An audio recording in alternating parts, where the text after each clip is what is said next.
E aí, meu povo do primeiro ano, beleza? Quase terminando, reta final aí do bimestre. A gente está fazendo aquela bela revisão de exercícios para vocês não ficarem sem, entender o conteúdo. Então a gente fez aí um monte de exercícios de cada parte da matéria.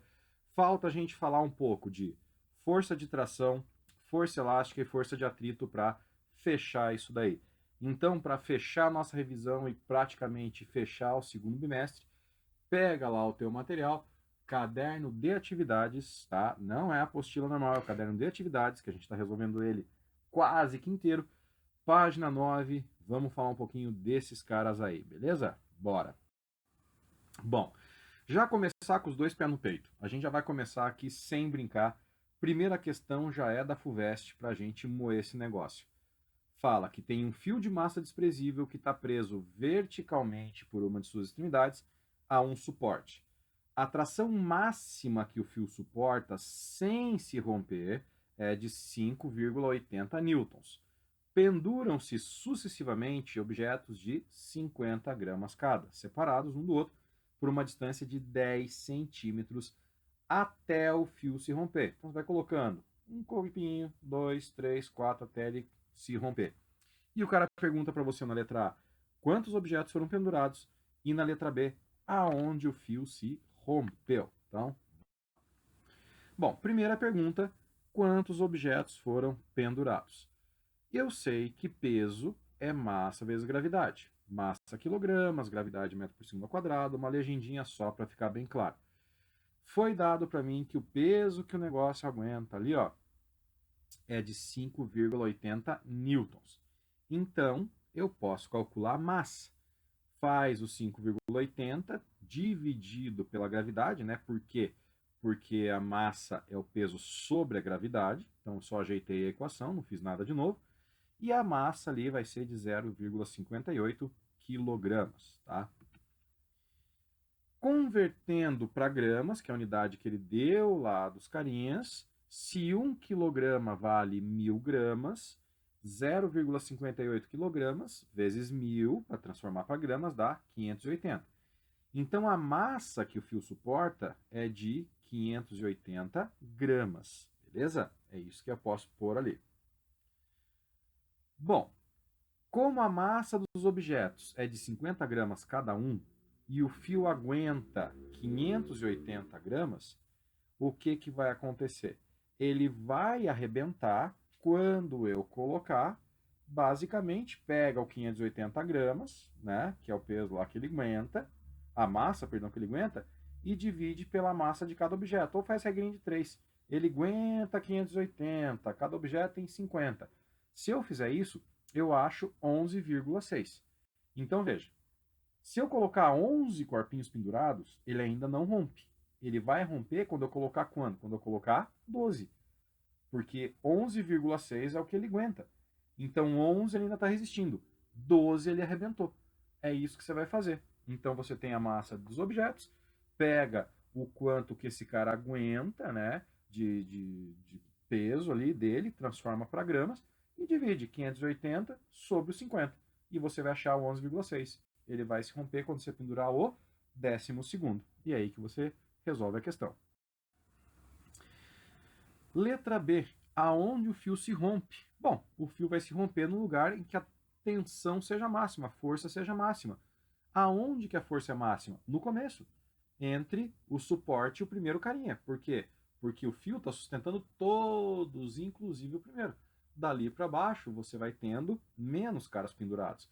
Então o fio vai se romper lá em cima, aonde a tensão é máxima.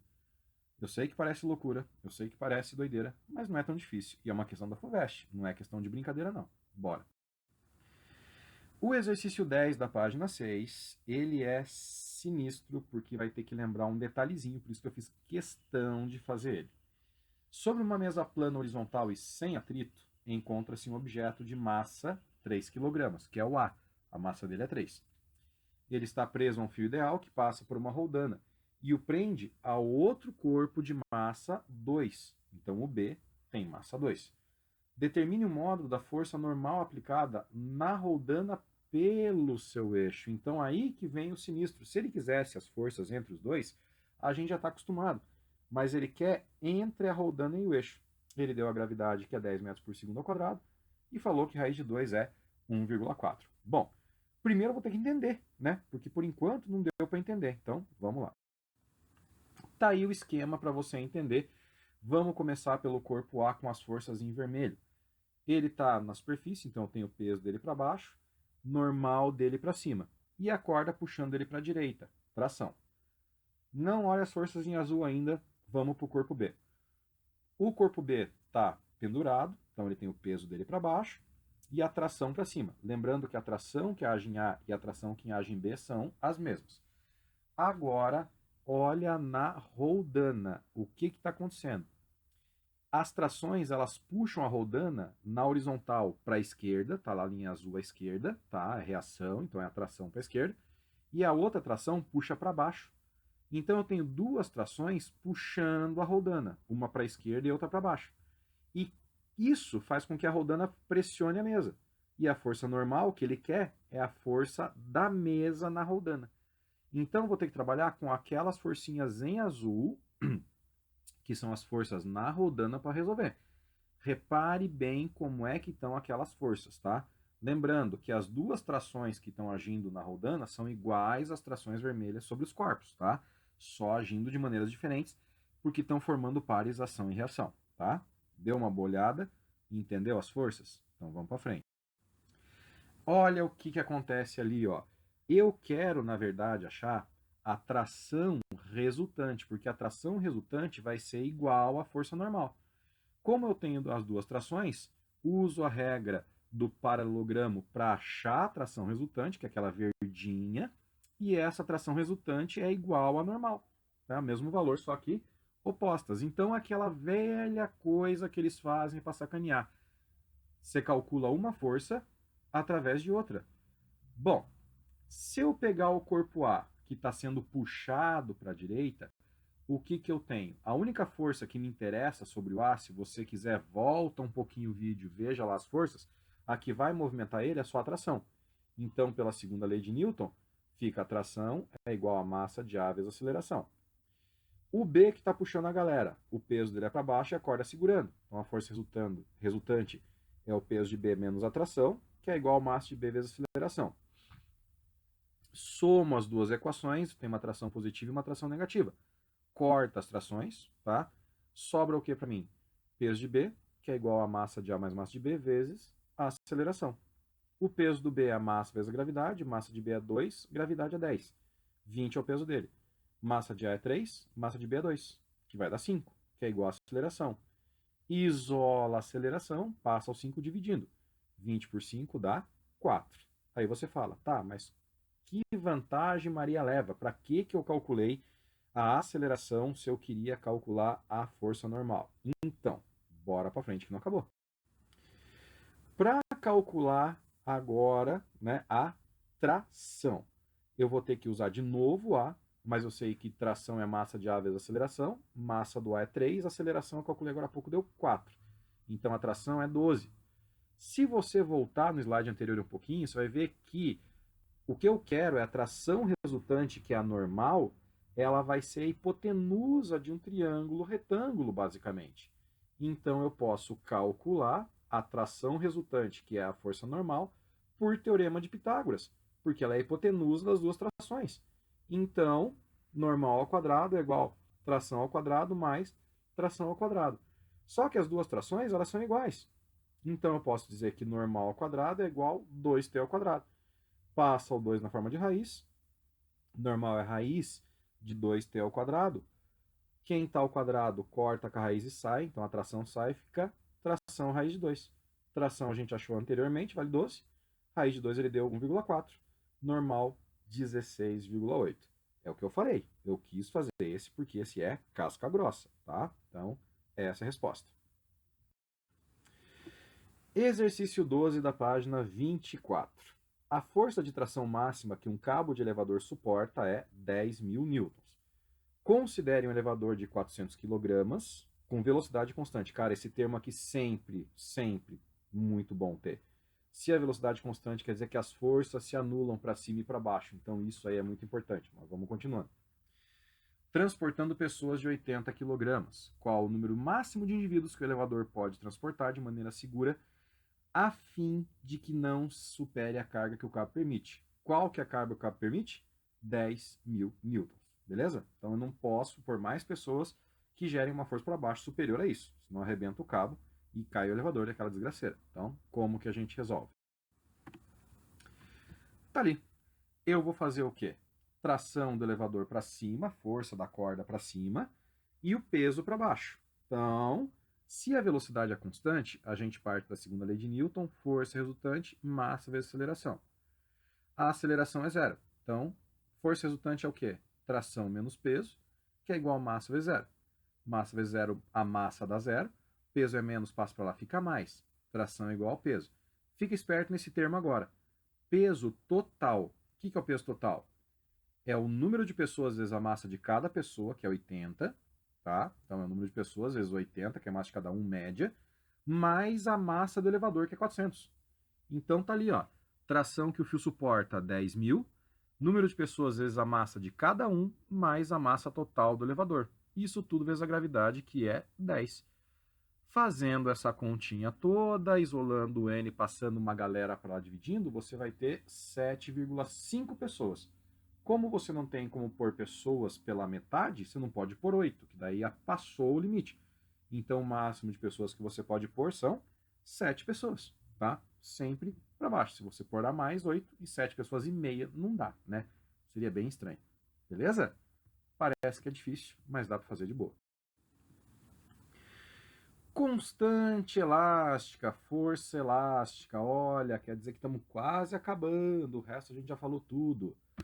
Apoiado sobre um plano inclinado de 30 graus com a horizontal, encontra-se um bloco preso a uma mola de constante elástica 2.000 newtons por metro. Lembrando, constante elástica é o K, newtons por metro. A deformação sofrida pela mola é de 4 centímetros. Já deu ruim. O 2.000 está em newton por metros e a deformação está em centímetros. Determine a massa do bloco. Está ali o esqueminha que você tem na tua apostila. Como que a gente faz? Então, tá ali o esqueminha de novo. Aqui você já está cansado de saber que a força que vai fazer o corpo descer é aquela componente do peso sem o ângulo, é o PY, lembra? Então eu já vou usar ela direto, P seno 30. Como esse cara está parado, a força para baixo, que é aquele peso seno 30, tem que ser igual à força elástica, porque elas são iguais, o cara está em repouso. Então a força elástica é para cima, ligada para a mola, e o P seno 30 para baixo. Como ele está parado, as duas são iguais, então eu vou abrir a conta lá. Peso seno 30 é a massa, vezes a gravidade, que é 10, e seno de 30 é meio. E a força elástica é Kx. 10 por 2 ali da conta 5m. A constante elástica é 2.000. E o x é 4 centímetros, tem que passar para metros. Então é 4 vezes 10 a menos 2 metros, entendeu? Da onde apareceu aquele menos 2? É da passagem de centímetros para metros, para não misturar. Faz a continha, corta 2 zeros, o 2.000 com o expoente do 10, e aí fica 5m, que é igual a 20 vezes 4. Massa do cara, passa o 5 para lá dividindo, 20 vezes 4 dá 80, por 5 vai dar 16. Então, de novo, você calcula uma força pela outra, igualando. É quase sempre isso, tá? E o exercício 38 lá, falando agora sobre força de atrito. Então ele fala que tem uma força de 20 newtons aplicada paralela ao solo sobre um objeto em repouso de massa igual a 5 kg. Determine a velocidade do objeto após 5 segundos de movimento. Considere coeficiente de atrito cinético igual a 0,3. Não tem unidade, né? Coeficiente de atrito nunca vai ter. E a gravidade 10 metros por segundo ao quadrado. Gente, mesmo você tendo atrito, essa força ela vai fazer o cara andar cada vez mais rápido. E é isso que ele quer que você descubra. Qual que vai ser a velocidade depois de 5 segundos do cara empurrando com essa força. Então, obrigatoriamente vai ter movimento, por quê? Porque esse cara estava inicialmente em repouso. Então essa força vai ser maior do que o atrito, tá? Por isso que ele vai se mexer. Vamos entender como é que resolve. Então, primeiro a gente pode calcular a força de atrito sozinha, porque nesse caso a gente tem o coeficiente, então vamos fazer isso.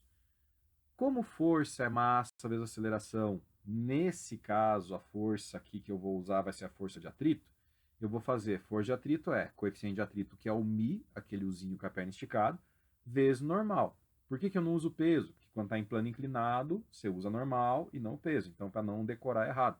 Então, fórmula da força de atrito é coeficiente vezes normal.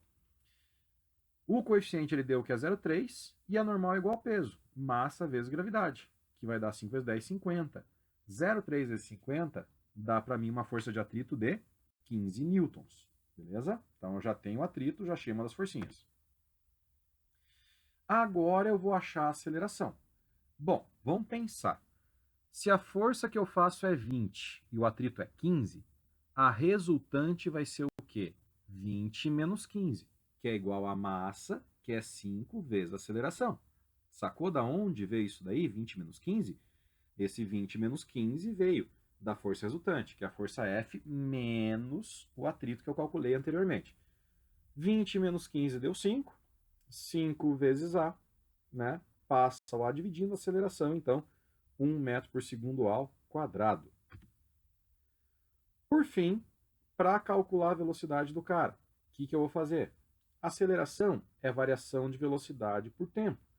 Então, a aceleração vai ser 1, que eu achei na parte anterior ali. Velocidade final é o que eu quero. E a inicial, ele falou no enunciado, que é 0. Então, é final menos a inicial, v menos 0, sobre o tempo. O tempo é 5. Esse 5 passa multiplicando e aquele 0 subtraindo não serve para nada. 5 vezes 1, 5. Velocidade que ele vai alcançar, 5 metros por segundo. Então, veja, eu tive que fazer por vários passos, tá? Eu tive que fazer achando atrito, depois a aceleração e depois a velocidade. Não é uma questão difícil, mas dá bastante trabalho. Com um pouco de paciência e boa vontade, você consegue. E é isso aí, gurizada. A gente ficou assim em termos de revisão. Agora a gente fala lá pelo site para poder tirar as dúvidas, lá nos reforços ou nos plantões para tirar também as dúvidas. Mantemos contato, estudem, façam a parte de vocês. Mais para frente eu divulgo todo o caderno de atividades ali para vocês terem as respostas, tá bom? Mas qualquer dúvida, entre em contato, a gente está aqui para vocês, fazendo todo o possível para a gente sair dessa o quanto antes da melhor maneira possível, beleza? Beijo para vocês, se cuidem, juízo e a gente se vê logo se tudo der certo. Abraço, tchau.